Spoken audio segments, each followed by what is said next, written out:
today we are going to take a brief idea about hair cycle. So how do we define hair cycle? Hair cycle is defined as the process through which hair passes through different stages during its development, and this is referred to as hair cycle. Now, what are the different stages that the hair passes through? So let's take a look at the phases here. Number 1 is Anagen. Number 2 is Catagen. Number 3 is Telogen. Number 4 is Exogen. Now, let us know a bit about these phases. First is Anagen phase. In Anagen phase, there is anabolism, where anabolism stands for growth of hair. 86% of hair is roughly in Anagen phase, and the hair will remain in this stage for at least 3 years. Come to the second phase, Catagen phase.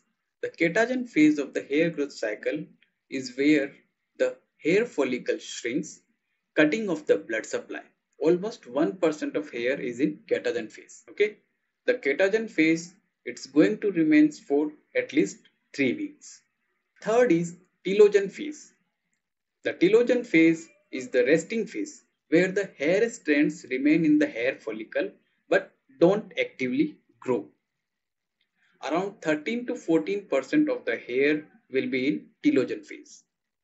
The hair is going to remain here for at least 3 months. The last is Exogen phase. The Exogen phase of hair is the final stage. During this stage, the follicle releases your hair strands and the whole process begins again. In other words, this is when natural hair fall or natural hair loss occurs before the cycle begins from the Anagen phase. So, what is the hair growth rate? The hair growth rate is 1 centimeter per month. Okay. Now, there are some conditions that can disrupt the growth phase of hair at different points.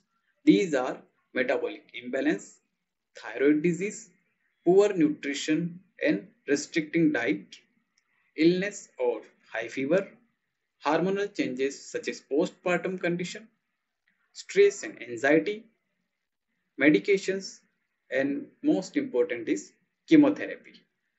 Last is how to nurture hair during their hair growth cycle.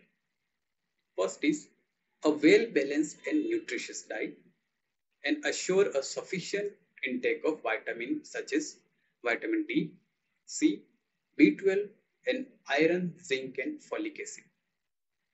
Now, third is aim to reduce stress and anxiety.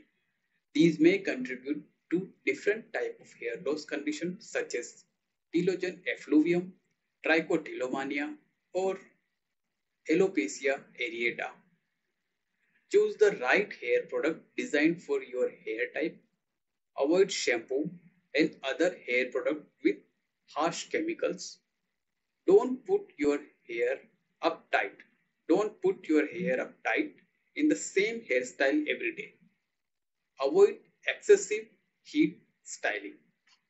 In next lecture, we are going to discuss about the diseases of hair like alopecia areata.